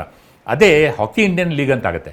ಅದು ಕೆಲವು ವರ್ಷ ಆಗಿದೆ. ಅದರಲ್ಲಿ ಹೈಯೆಸ್ಟ್ ಗಳಿಸಿದವರು ಇವರವರೆಗೆ ಅಂದರೆ ಹರ್ಮನ್ಪ್ರೀತ್ ಸಿಂಗ್, ಅಂದರೆ ಇಂಡಿಯನ್ ಕ್ಯಾಪ್ಟನ್ನು 2 ಬ್ರಾಂಜ್ ಮೆಡಲ್ ತಂದು ಕೊಟ್ಟವರು ತಮ್ಮ ಬಲಿಷ್ಠ ಪೆನಾಲ್ಟಿ ಕಾರ್ನರಿಂದ 2 ಒಲಿಂಪಿಕ್ಸ್ ಸತತ 2020, 2024 ಒಲಿಂಪಿಕ್ಸಲ್ಲಿ. ಅವ್ರ ಗಳಿಕೆ ಎಷ್ಟು ಕೊಟ್ಟ? 78 ಲಕ್ಷ. 78 ಲಕ್ಷ ಎಲ್ಲಿ? 230 ಕೋಟಿ ಪಾರ್ಟ್ ಆಫ್ ಇಟ್ ಅದು ಅವ್ರ ಗಳಿಕೆಯಲ್ಲಿ. ಆದರೆ ಫಿಟ್ನೆಸ್ ಯಾರಿಗೆ ಜಾಸ್ತಿ ಇರಬೇಕು? ಹಾಕಿ ಪ್ಲೇಯರ್ಸ್ ಜಾಸ್ತಿ ಇರಬೇಕು. ಇದು ಏನದು ಇವಾಗ ಅನ್ಪ್ರೀತಿ ಏನಿದೆ ಹೇಳಿದ್ರೆ ಅದು ಯೋಗ ಟೆಸ್ಟ್, ಅದನ್ನು ಧನರಾಜು 96, 97 ಅದು ನಮಗೊಂದು ಇದಾಕಿದ್ರು, ಚಾಲೆಂಜ್ ಮಾಡಿದ್ರು. ಬಟ್ ಹಾಕಿ ಗೇಮೇ ಬೇರೆ, ಕ್ರಿಕೆಟ್ ಗೇಮ್ ಬೇರೆ. ಅಂದರೆ ಇವೇನಂದು ಎರಡೂ ಹೋಲಿಕೆ ಮಾಡೋದಿಲ್ಲ. ಇದು ಇಬ್ಬರು ನಾವು ಎಲ್ಲ ಬೇರೆ ಬಾಸ್ಕೆಟ್ಬಾಲ್ ಆಡ್ತಾ ಇರ್ತೀವಿ, ಹಾಕಿ ಆಡ್ತಾ ಇರ್ತೀವಿ, ಕಬಡ್ಡಿ ಆಡ್ತಾ ಇರ್ತೀವಿ. ಬಟ್ ನಾವೆಲ್ಲ ಫ್ರೆಂಡ್ಸು, ಅದಂದರೆ ಕಾಲು ಎಳೆಯೋದು ಅಂತ ಹೇಳ್ತೀವಿ. ಅವ್ರು ಅವಾಗ ನಮಗೆ ಕಾಲು ಎಳೆಯೋರು. ಬಟ್ ಹಾಕಿ ಗೇಮ್ಗೆ ಡ್ಯೂರೇಷನ್ ಎಷ್ಟಿರುತ್ತೆ, ಕ್ರಿಕೆಟ್ ಗೇಮ್ ಡ್ಯೂರೇಷನ್ ನಾವು 5 ದಿವಸ ಆಡೋದು, ಅದಕ್ಕೂ ಫಿಟ್ನೆಸ್ ಬೇಕು. ಇದು ಒಂದೇನಂದರೆ ಎಲ್ಲ ಫ್ರೆಂಡ್ಶಿಪ್ಪಲ್ಲಿ ಹೆಲ್ತಿ ಇದ್ರ ಡಿಸ್ಕಷನಲ್ಲಿ ನಡೀತಾ ಇರುತ್ತೆ. ಬಟ್ ಆ್ಯಡ್ಸ್ ಔಟ್ ಟು ಹಾಕಿ ಪ್ಲೇಯರ್ಸ್ಗೆ. ಇಂಡಿಯಾಗೆ ಒಲಿಂಪಿಕ್ ಗೋಲ್ಡ್ ಮೆಡಲ್ ತಂದುಕೊಡೋದು ಅಷ್ಟು ಇದಲ್ಲ. ಅಂದರೆ ಇವಾಗ ಗೋಲ್ಡ್ ಮೆಡಲ್ ಗೋಲ್ಡ್ ಮೆಡಲ್, ಅದಕ್ಕೆ ಅದರಿಂದ ನಮಗೆ ಭಾರತಕ್ಕೆ ಒಂದು ಕೀರ್ತಿ ತಂದುಕೊಟ್ಟಿದ್ದಾರೆ. ಬಟ್ ಒಂದು ಒಳ್ಳೆ ಇದು ಬೋರೆ ಮುಜುಮ್ದಾರ್, ಅವ್ರು ಯಾವಾಗ ಅವ್ರಿಗೆ ನ್ಯೂಸಲ್ಲಿ ಇರಲೇಬೇಕು, ಸುಮ್ಮನೆ ಏನೋ ಒಂದು ಹೇಳ್ತಾ ಇರ್ತಾರೆ. ಬಟ್ ಬೋರೆ ಮುಜುಮ್ದಾರ್ ಎಲ್ಲಿದ್ದಾರೆ ಅಂತ ಅವ್ರಿಗೆ ಗೊತ್ತಿದೆ. ಇವಾಗ ಇದು ನಿಮಗೆ ಬೆಂಗಾಲ್ ಎಲೆಕ್ಷನ್ ಏನಾಯಿತು, ಮಮತಾ ಬ್ಯಾನರ್ಜಿ ಸೋತಾದ್ಮೇಲೆ ಅವರೆಲ್ಲರೂ ಸ್ವಲ್ಪ ಪ್ಯಾನಿಕ್ ಆಗ್ಬಿಟ್ಟಿದ್ದಾರೆ. ಬಟ್ ಇವೆಲ್ಲ ಪೊಲಿಟಿಕ್ ಸ್ಟೇಟ್ಮೆಂಟ್ಗಳು ಇರ್ತವೆ. ಆ ಸ್ಟೇಟ್ಮೆಂಟ್ಗಳು ಅಲ್ಲೇ ಇರಲಿ ಚೈತ್ರ ಮೇಡಮ್. ಇಲ್ಲಿ ಯೋಯೋ ಟೆಸ್ಟ್ ಹೇಳಿದ್ರಲ್ಲ, ಅದು ಒಂದು ಯಾವ ಟೆಸ್ಟ್ ಅಂದರೆ 20, 40, 60 ಮೀಟರ್ ಹೋಗ್ಬಿಟ್ಟು ಮಾಡ್ಕೊಂಬರೋದು. ಒಂಥರ ರೆಸಿಸ್ಟೆನ್ಸ್ ಎಷ್ಟಿದೆ ಅಂತ ನೋಡ್ಕೊಂಡು. ಈಗ ಇನ್ನೊಂದು ಬಂದಿದೆ ಬ್ರಾಂಕೋ ಟೆಸ್ಟ್ ಅಂತ. ಅದನ್ನು ಈಗ footballers, hockey players plus Indian cricket team ಮಾಡ್ತಾರೆ. ಅದು ಇನ್ನೂ ಕಷ್ಟದ್ದು. ಅಂದರೆ ಯೋಯೋ ಟೆಸ್ಟಲ್ಲಿ ಸ್ವಲ್ಪ ನಡ್ಕೊಂಬರ್ಬೋದು. ಅದು ಇನ್ನೂ ನಿಮ್ಮ ಕಾರ್ಡಿಯೋವ್ಯಾಸ್ಕ್ಯುಲರ್ ಟೆಸ್ಟ್ ಮಾಡ್ತಂತೆ. ಅದರಲ್ಲೂ ಯೋಯೋ ಟೆಸ್ಟಲ್ಲಿ 16.1 ದಾಟಿದರೆ ಅವರು ಫಿಟ್, ಇಲ್ಲ 16.1ಕ್ಕಿಂತ ಯುವರಾಜು ಫೇಲ್ ಆಗಿದ್ರು ಯೋಯೋ ಟೆಸ್ಟ್. ಸೊ ಈ ಥರ ಎಲ್ಲ ಟೆಸ್ಟ್ಗಳಿರ್ತವೆ. ಬಟ್ ಇದೆಲ್ಲ ತಮಾಷೆ ಇದೆ. ನಿಜ ಸರ್. ಕೆಲವೊಬ್ರು ಪ್ಲೇಯರ್ಸ್ ಗಳನ್ನ ಇನ್ಕ್ಲೂಡಿಂಗ್ ಕೊಹ್ಲಿ, ಕೆಲವರನ್ನು ನೋಡಿದಾಗಂತೂ ನಮಗೆ ಗೊತ್ತಾಗುತ್ತೆ, ಓಕೆ ಅವ್ರ ಫಿಟ್ನೆಸ್ ಅಲ್ಲಿ ಏನಾದರೂ ಸಮಸ್ಯೆ ಇರ್ಬೋದು ಅಥವಾ ಹೆಲ್ತ್ ಇಶ್ಯೂಸ್ ಫೇಸ್ ಮಾಡಿ ಬಂದಿರ್ಬೋದು. ಫಾರ್ ಎಕ್ಸಾಂಪಲ್ ಅಭಿಷೇಕ್ ಶರ್ಮಾ ಅವ್ರನ್ನೆಲ್ಲ ನೋಡಿದಾಗ ಅವ್ರ ಪರ್ಫಾರ್ಮೆನ್ಸ್ ಅಲ್ಲಿ ಗೊತ್ತಾಗ್ತಾ ಇತ್ತು, ಹೌದು ಫೇಸ್ ಮಾಡ್ತಾ ಇದ್ದಾರೆ. ಬಟ್ ಕೊಹ್ಲಿಯನ್ನ ನೋಡಿದಾಗ ನಮ್ಗೆ ಯಾವತ್ತೂ ಅನ್ಸಿರ್ಲಿಲ್ಲ ಅವರೊಂದು ಇಂಪೋಸ್ಟರ್ ಸಿಂಡ್ರೋಮ್ ಅನ್ನುವಂತ ಮಾನಸಿಕ ಕಾಯಿಲೆಯಿಂದ ಬಳಲ್ತಾ ಇದ್ರು ಅಂತ. ಇತ್ತೀಚೆಗೆ ದ್ರಾವಿಡ್ ಅವ್ರನ್ನ ಕೂಡ ನೆನಪಿಸ್ಕೊಳ್ತಾರೆ ಅವರು. ಸರ್ಪ್ರೈಸಿಂಗ್ ಅನ್ಸುತ್ತೆ ಇವೆಲ್ಲವೂ.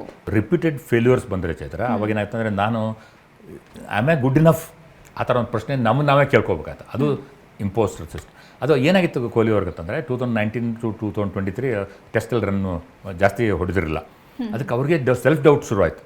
ಯಾಕೆ ನನಗೆ ಆಗ್ತಾಯಿದೆ, ಏನು ಮಾಡಬೇಕು ಅಂದರೆ ಒಂಥರ ನೋಡಿ, ಎಂಥ ಗ್ರೇಟೆಸ್ಟ್ ಅಥ್ಲೀಟು, ಹೈಯೆಸ್ಟ್ ಹಣ ಗಳಿಸಿದವರು, ಇಷ್ಟೊಂದು ಮೋಸ್ಟ್ ಪಾಪ್ಯುಲರು, ಆದರೂ ಅವ್ರಿಗೆ ಸೆಲ್ಫ್ ಡೌಟ್ ಬರ್ತಾರೆ. ಮಾನವ ಸಹಜ ಧರ್ಮ ಅದು. ಸೊ ಸೆಲ್ಫ್ ಡೌಟ್ ಶುರುವಾದಾಗ ಅದು ಇಂಪೋಸ್ಟರ್ ಸಿಂಡ್ರೋಮ್ ಬರುತ್ತೆ. ಆವಾಗ ಅವರಿಗೆ ರಾಹುಲ್ ಅವರು ಮತ್ತು ಬ್ಯಾಟಿಂಗ್ ಕೋಚ್ ಅಂತ ವಿಕ್ರಮ್ ರಾಠ್ ಅವರು ಹೆಲ್ಪ್ ಮಾಡಿದ್ರಂತೆ. ರಾಹುಲ್ ಅವರು ಆವಾಗ ಹೆಡ್ ಕೋಚ್ ಆಗಿದ್ದರು. ಅವರು ಒತ್ತಿ ಹೇಳಿದ್ದಾರೆ, ಅಂದರೆ ರಾಹುಲ್ ಹೆಲ್ಪ್ ಮಾಡಿದರು. ರವಿಶಾಸ್ತ್ರಿ ಇದ್ದಾಗ ಕೂಡ ಹೆಡ್ ಕೋಚ್ ಆದರೂ ಕೂಡ ನನಗೆ ಭಾಳ ಹೆಲ್ಪ್ ಮಾಡಿದ್ದಾರೆ. ಈಗಿನವ್ರ ಹೆಸರು ತೆಗೆದುಕೊಂಡಿಲ್ಲ ಫಾರ್ ಆಬ್ವಿಯಸ್ ರೀಸನ್ಸ್.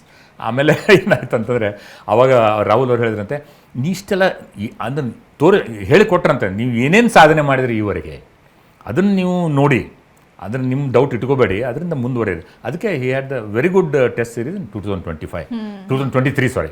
ಅದು 2020 2025 ಅವ್ರಿಗೆ ಅವ್ರ ಲೆವೆಲ್ ಅಷ್ಟು ಅವರು ಎಕ್ಸ್ಪೆಕ್ಟ್ ಮಾಡುವಷ್ಟು ಪರ್ಫಾರ್ಮೆನ್ಸ್ ಇರಲಿಲ್ಲ ಅವ್ರದ್ದು. ಓಕೆ. ಇನ್ನು ಕೊಹ್ಲಿ ಅವ್ರ ಬಗ್ಗೆ ಪ್ರತಿ ಅಭಿಮಾನಿಗಳು ಕೂಡ ಹೇಳ್ತಾ ಇರೋದು ಅವ್ರು ಕಮ್ ಬ್ಯಾಕ್ ಮಾಡಲೇಬೇಕು ಅಂತ. ಕೆಲ ಸಂದರ್ಶನಗಳಲ್ಲಿ ಅವ್ರು ಮಾತಾಡಿರುವಂಥ ರೀತಿನೂ ಕೂಡ ಅಫ್ಕೋರ್ಸ್ ಎಲಿಜಿಬಲ್ ಇದ್ದಾರೆ ಅನ್ನೋದನ್ನ ತೋರಿಸ್ಕೊಡ್ತಾ ಇತ್ತು. ನೀವು ಹೆಂಗೆ ನೋಡ್ತೀರಿ, ವಾಟ್ ಯು ಸೇ ಅಂತ? ಅವರು 28ವರೆಗೂ ಆಡಿದ್ರೆ ತುಂಬ ಚೆನ್ನಾಗಿರುತ್ತೆ ಮೇಡಮ್. ಅಂದರೆ ಯಾಕಂದರೆ ಇವಾಗ ಅವ್ರಿಗೆ ರಿಪ್ಲೇಸ್ಮೆಂಟ್ ಯಾರು ಮಾಡ್ತಾರೆ ಅದು ಇಂಪಾರ್ಟೆಂಟ್. ಬಟ್ ನೀವು ಇಷ್ಟು ವರ್ಷ ಆಡ್ಕೊಂಡು ಬಂದವ್ರಿಗೆ ಒಂದು ಸೆಂಡ್ ಆಫ್ ಅಂತ ಇರುತ್ತಲ್ಲ, ಆ ಸೆಂಡ್ ಆಫ್ ಒಂದು ಟೆಸ್ಟ್ ಕ್ರಿಕೆಟಲ್ಲಿ ವಿಧಾಯ ಹೇಳಿದ್ರೆ ಅದಕ್ಕಿರೋ ಗೌರವ ಒಂದು ಮಹತ್ವದ ಗೌರವ. ಒಂದು ಯಾರೋ ಕ್ರಿಕೆಟರ್ ಟೆಸ್ಟ್ ಕ್ರಿಕೆಟರ್ ಆದರೆ ಅದು ಒಂದು ಇವಾಗ ಈಡನ್ ಗಾರ್ಡನ್ಸ್ ಇರ್ಬೋದು, ಬಾಂಬೆಲಿರ್ಬೋದು, ಇಲ್ಲ ಡೆಲ್ಲಿಲಿರ್ಬೋದು. ಆ ಟೈಮಲ್ಲಿ ನೀವು ನೋಡಿದ್ದು ಸಚಿನ್ ತೆಂಡೂಲ್ಕರ್ ವಿಧಾಯ ಹೇಳಿದಾಗ ಅದು ನಡೆದಿದ್ದು ವೆಸ್ಟ್ ಇಂಡೀಸ್ ಅವ್ರನ್ನ ಕರೆಸಿ ಶ್ರೀನಿವಾಸನ್ ಅದೊಂದು ವಿಧಾಯ ಕೊಟ್ಟರು. ಅದೊಂದು ಅಂದರೆ 25 ವರ್ಷ ಸಚಿನ್ಗೆ ಆಡಿದ್ಕೆ ಅದೊಂದು ವಿಧಾಯ ಅಂದರೆ ಒಂದು ನೆನೆಸ್ಕೊಂತಾರೆ. ಆ ಕಣ್ಣಲ್ಲಿ ನೀರು ಹಾಕಿದ್ದು, ಅವ್ರದ್ದು ಫ್ಯಾಮಿಲಿ ಇದ್ದಿದ್ದು, ಅದೊಂದು ಗೆಸ್ಟರ್ನ ನಾವು BCCI ಕೊಡಲೇಬೇಕಾಗುತ್ತೆ. ಈ ಕೊಹ್ಲಿ ಅವ್ರು ಕಂಬ್ಯಾಕ್ ಮಾಡಬೇಕು ಅಂತ ನೀವು ಕೂತಲ್ಲಿ ಚರ್ಚೆಯನ್ನ ಮಾಡ್ತಾ ಇರ್ತೀವಿ. ಅವರ ಬಾಲ್ಯದ ಕೋಚ್ ರಾಜ್ಕುಮಾರ್ ಶರ್ಮಾ ಅವ್ರು ಕೊಟ್ಟಿರುವಂತ ಹೇಳಿಕೆ, ಅವ್ರ ಮಾತನ್ನ ಒಪ್ತಾರೆ ಅಥವಾ ಅಥವಾ ಒಂದು ಮನ್ನಣೆ ಇರುತ್ತೆ ಅವ್ರ ಮಾತಿಗೆ ಅನ್ನುವಂತ ರೀತಿನಲ್ಲಿ ಮಾತನಾಡಿದ್ದಾರೆ. ಅವ್ರಿಗೆ ಸ್ವಲ್ಪ ಕ್ಲೋಸ್ ಫ್ರೆಂಡ್ ಇದ್ದೀನಿ ಅವ್ರಿಗೆ. ಬಟ್ ಅವ್ರು ಹೇಳಿದ ಮಾತು ನಿಜವಾಗ ಅವ್ರು ತುಂಬ ಕೇಳ್ತಾರೆ, ಅದನ್ನು ಫಾಲೋ ಮಾಡ್ತಾರೆ. ಯಾಕಂದರೆ ಅವ್ರು ಚಿಕ್ಕ ಹುಡುಗನಿಂದ ಅವ್ರು ಕೋಚ್ ಇರೋದ್ರಿಂದ ಅವ್ರುಗಳೇ ಜಾಸ್ತಿ ಕೇಳೋದು. ಇವಾಗ ಅದಕ್ಕೆ ನಾವು ಗಾಡ್ ಫಾದರ್ಸ್ ಅಂತ ಹೇಳ್ತೀವಿ. ಅವ್ರ ಮಾತು ತಂದೆ ಅಂತ ಜಾಸ್ತಿ ಕ್ರಿಕೆಟಲ್ಲಿ ಅವ್ರು ಗಾಡ್ ಫಾದರ್ಗಳು ಕೇಳ್ತಾ ಇರ್ತಾರೆ. ಅದನ್ನು ಖಂಡಿತವಾಗಿ ವಿರಾಟ್ ಕೊಹ್ಲಿ ಅಂತ ಒಬ್ಬ ವ್ಯಕ್ತಿತ್ವ ಇರುವಂಥ ಒಳ್ಳೆ ವ್ಯಕ್ತಿತ್ವ ಇರೋರು ಖಂಡಿತವಾಗಿ ಅದನ್ನು ಫಾಲೋ ಮಾಡ್ತಾರೆ. ಚೈತ್ರಮಣಿ ನಿಜ, ಅಭಿಮಾನಿಗಳಿಗೆ ಆಸೆ ಇರೋದು ಸಹಜ ಸರ್. ನಮಗೂ ಆಸೆ ಇದೆ, ನಮಗೂ ಆಸೆ ಇದೆ. ಯಾಕೆ ಶಾಕ್ ಆಯ್ತು ಅವಾಗ, ಹೌದು, ಏನ್ ನಡೀತು ಅಲ್ಲಿ, ಇವ್ರೇನ್ ಕೇಳಿದ್ರು, ಸಿಲೆಕ್ಟರ್ಸ್ ಏನ್ ಕೇಳಿದ್ರು, ನಿಮ್ ಪ್ಲಾನ್ ಏನು ಅಂತ ಕೇಳಿದ್ರು. ಇದೇ ಸಚಿನ್ ಕೂಡ ಅನುಭವಿಸಿದ್ರು. 2012ರಲ್ಲಿ ಸಂದೀಪ್ ಪಾಟೀಲ್ ಚಿಕ್ಕಂದಿನಿಂದ ಅವ್ರು ನೋಡಿದವರು, ಹುರಿದುಂಬಿಸಿದವರು, ಸಪೋರ್ಟ್ ಮಾಡಿದವರು. Sandeep Patil was chairman of selection committee. ಆವಾಗ 2012ಅಲ್ಲಿ ಒಂದು ಇದರಲ್ಲಿ ಇಂಟರ್ವ್ಯೂ ಹೇಳಿದ್ದಾರೆ ಸಂದೀಪ್ ಪಾಟೀಲ್. 2012ಅಲ್ಲಿ ಕೇಳಿದ್ರಂತೆ ನಿಮ್ಗೆ ಏನು ಪ್ಲಾನು. ಆಗಲೇ 39 ವರ್ಷ ಆಗಿತ್ತು. ಇನ್ನು ಹೊಸಬ್ರು ಬಂದು ಗ್ರೂಮ್ ಮಾಡ್ಬೇಕಾಯ್ತು. ಏನು ಪ್ಲಾನು ಅಷ್ಟೇ ಕೇಳಿದ್ದು. ಆಡ್ತಿದ್ರ ಇನ್ನೂ ಅಂತ. ಆಡ್ತೀನಿ ಅಂದ್ರಂತೆ. ಓಕೆ ಹರ್ಟ್ ಆಗಿರುತ್ತೆ ಅವ್ರು ಕೂಡ. ಆಡ್ತೀನಿ ಅಂದ್ರಂತೆ. ಓಕೆ ಅಂದ್ರಂತೆ. ಇವರು ಏನೂ ಹೇಳಿಲ್ಲ. ಆದರೆ ಅವರೇ 2013ನಲ್ಲಿ ನಾನು ಸಾಕು ಅಂತ, 40 ವರ್ಷ ಆಯ್ತು ಅವಾಗೆಲ್ಲ ಸಾಕು ಅಂತ ಹೇಳಿದ್ರು. ಹಿಂಗೆ ಆಮೇಲೆ ರಾಜ್ಕುಮಾರ್ ಕೊಹ್ಲಿ ಅವ್ರ ಬಗ್ಗೆ ಹೇಳ್ತಾ ಇದ್ವಲ್ಲ, ಅವರು ಅವತ್ತು ಸಚಿನ್ ಅವರು ಎಲ್ಲ ಆಡ್ತೀನಿ ಅಂತ ಹೇಳಿದ್ರು. ಇವ್ರು 2013ನಲ್ಲಿ ಅವರೇ ಹೇಳಿದ್ರು ತಾವೇ ಎಲ್ಲ ನಾನು ರಿಟೈರ್ ಆಗ್ತೇನೆ ಅಂತ. ಆದರೆ ಕೊಹ್ಲಿಗೆ ಏನಾಗಿದೆ ಗೊತ್ತಿಲ್ಲ. ಅದು ಯಾರು ಅವರು ಗಂಭೀರ್ ಬಿಡಿ ಹೆಡ್ ಕೋಚ್ ಅಷ್ಟೇ, ಅವರು ಸಲಹೆ ತಗೋತಾರೆ ಹೊರತು ಅವ್ರದ್ದು ಓಟ್ ಇರಲ್ಲ. ಈ ಕ್ಯಾಪ್ಟನ್ನು ಮತ್ತು ಇವರು ಸಲಹೆ ತೆಗೆದುಕೋದ್ರೆ ಟೀಮ್ ಸೆಲೆಕ್ಷನ್ಸಲ್ಲಿ. ಆದರೆ ಅವರು ಓಟ್ ಇರಲ್ಲ. ಸೆಲೆಕ್ಟ್ ಮಾಡೋರು ಅಂತಂದರೆ 5 ಜನ ಇರ್ತಾರೆ. ಈಗ ಹೊಸದಾಗಿ ಪ್ರಜ್ಞಾನ್ ಓಜಾ ಮತ್ತು RP ಸಿಂಗ್ ಬಂದಾರಲ್ಲ, ಅದಾದ್ಮೇಲೆ ಸ್ವಲ್ಪ ಬದಲಾವಣೆಗಳು ನಾವು ಜಾಸ್ತಿ ನೋಡ್ತಾ ಇದ್ದೀವಿ. ಹಂಗಿರುವಾಗ ರಾಜ್ಕುಮಾರ್ ಕೊಹ್ಲಿ ಅವರ ಬಾಲ್ಯದ ಕೋಚು ಗಣೇಶ್ ಅವ್ರಿಗೆ ಗೊತ್ತು. ಅಂದರೆ ಎಷ್ಟು ಜನ ಇಂಥವ್ರೆ ಸೋನೆಟ್ ಕ್ರಿಕೆಟ್ ಕ್ಲಬ್ ಕೋಚ್ ಇದ್ದು ಎಲ್ಲರೂ ಅವ್ರವ್ರ ಬಾಲ್ಯದ ಕೋಚ್ ಕಡೆ ಹೋಗ್ತಾರೆ. ಏನೇ ಪ್ರಾಬ್ಲಮ್ ಆದರೂ ಕೊಹ್ಲಿ ಯಾವಾಗ 2011ನಲ್ಲಿ ಸುಮಾರು ಅವ್ರಿಗೆ ಅನಿಸ್ತು ಏನು ಫಿಟ್ನೆಸ್ ಇಲ್ಲ, ಏನು ಮಾಡ್ತಾ ಇದ್ದೀನಿ ಅನ್ನೋಂಥ ಒಂದು ರಿಸರೆಕ್ಷನ್ ಆಯಿತು. ಅವಾಗ ಫಿಟ್ನೆಸ್ ಶುರು ಮಾಡಿದವರು.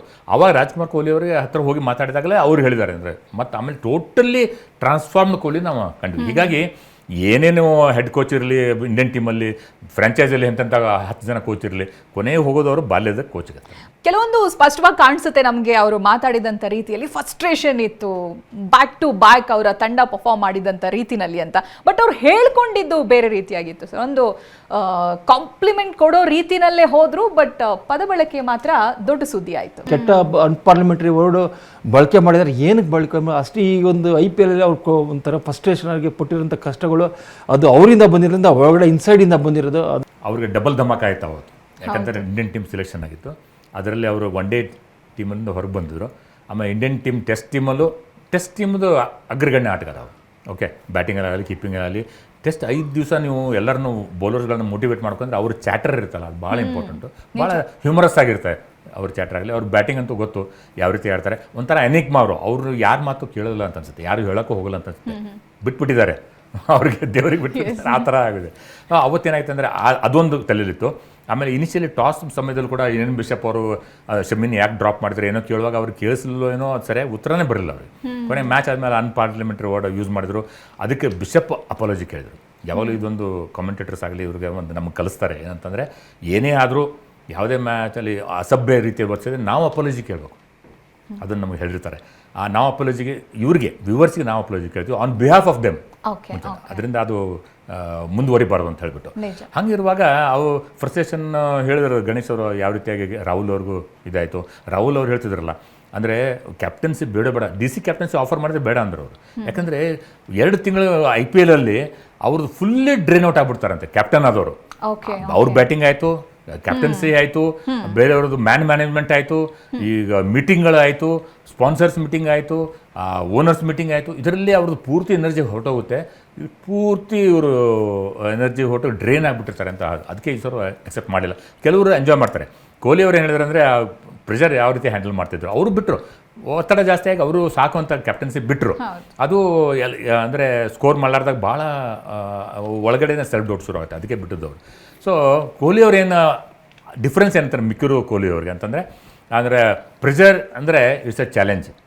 ನನಗೆ ಒಂಥರ ಪ್ರೆಷರ್ ಇದ್ರೇ ನನಗೆ ಚಾಲೆಂಜ್, ಒತ್ತಡ ಇದ್ರೇ ನನಗೆ I can give my best ಅಂತ ಹೇಳ್ಬೋದು ಅಂತ ಆ ರೀತಿ ಅವರು. ಒಬ್ಬೊಬ್ಬರು ಒಂಥರ ವ್ಯೂ ಇರುತ್ತೆ. ಎಕ್ಸಾಕ್ಟ್ಲಿ. ಕೊನೆಯದಾಗಿ ಟಾಸ್ ಪಾರ್ಟಿಗೆ ಬರೋಣ. ಟಾಸ್ ಗೆಲ್ತು ಅಂತ ಹೇಳಿದ್ರೆ ಏನು ಚೂಸ್ ಮಾಡಬೇಕು?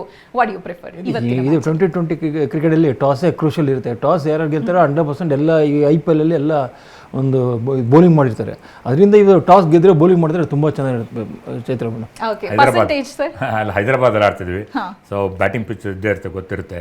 ಒಂದು 50,000 55,000 ನೋಡ್ತಿರ್ತಾರೆ ಜನ, ನೋಡ್ತಾರೆ. ಕೋಟ್ಯಾಂತರ RCB ಮ್ಯಾಚ್ ಅಂದ್ರೆ 30 ಕೋಟಿ ಜನ ನೋಡ್ತಾನೆ ಇರ್ತಾರೆ. ಅಂದರೆ ಬರೀ ಡಿಜಿಟಲಲ್ಲಿ ಟಿ ವಿಲಿ ಎಷ್ಟು ನೋಡ್ತಾರೆ ಅದು ಇನ್ನೂ ಜಾಸ್ತಿ ಇರುತ್ತೆ. ಸೊ ಹಾಗಿರುವಾಗ ಬ್ಯಾಟಿಂಗ್ ಪಿಚ್ ಮಾಡ್ತಾರೆ, ಅದಕ್ಕೆ ದ್ಯಾಟ್ ಸೂಟ್ಸ್ ದೆಮ್. ಅವರು ಚೇಸ್ ಮಾಡೋಕ್ಕೂ ಸಿದ್ಧಿರ್ತಾರೆ, ಫಸ್ಟ್ ಬ್ಯಾಟಿಂಗ್ ಮಾಡೋಕ್ಕೂ ಸಿದ್ಧಿರ್ತಾರೆ ಅಂತ ಹೇಳ್ಬೋದು. ಯಾವುದೇ ಆಗಲಿ ನಾವು ಕೂಡ ಎಲ್ಲಕ್ಕೂ RCB ಕೂಡ ಎಲ್ಲಕ್ಕೂ ಸಿದ್ಧ. ಎಲ್ಲಾದ್ರೂ ಇಷ್ಟು ಬ್ಯಾಲೆನ್ಸ್ ಟೀಮ್ ಇರೋದ್ರಿಂದ ಏನಾದರೂ ಮಾಡಿದ್ರು ಗೆಲ್ಲುವಂಥ ಚಾನ್ಸ್ ಇದ್ದೇ ಇರುತ್ತೆ. ಹೀಗಾಗಿ ಟಾಸ್ ಗೆದ್ದರೆ ಯಾವುದೇ ಕ್ಯಾಪ್ಟನ್ ಆಗಲಿ ಏನೇ ಎಂಥ ಪಿಚ್ ಇದ್ರು ಕೂಡ ಫಸ್ಟ್ ಫೀಲ್ಡಿಂಗ್ ಆಯ್ಕೊಳ್ತಾರೆ, ಬೌಲಿಂಗ್ ಆಯ್ಕೊಳ್ತಾರೆ. ನನಗೆ ಇನ್ನೂ ನಾವು ಪ್ರತಿ ಸರಿ ಹೇಳ್ದಂಗೆ 60-40 in favour of RCB. Okay sir, ನಿಮ್ದು ಪರ್ಸೆಂಟೇಜ್ ಬಂದಿಲ್ಲ. ನಮ್ಮದು 9. ನೀವು ಮುಂಚೆ 9.5 ಕೊಡ್ತಾ ಇದ್ದೀರಾ, ಈ ಸಲ ನಾನು 9.5 ಕೊಡ್ತೀನಿ. ನಾನು out of 10. Out of 10. Out of 10, 9.5. That's beautiful. Thank you so much sir, ಇವತ್ತಿನ ಚರ್ಚೆಯಲ್ಲಿ ಭಾಗಿಯಾಗಿದ್ದಕ್ಕೆ. ಮತ್ತೆ ನಾವು ರಿವ್ಯೂನಲ್ಲಿ ಭೇಟಿ ಆಗೋಣ ಗೆದ್ದ ನಂತರದಲ್ಲಿ ಸಂಜೆ ಅಷ್ಟೊತ್ತಿಗೆ. Thank you so much. Thank you Chaitra. ಇದು ಇವತ್ತಿನ ಬೌಂಡ್ರಿ ಲೈನ್. ನಿರಂತರ ಸುದ್ದಿಗಾಗಿ ನೋಡ್ತಾ ಇರಿ TV9.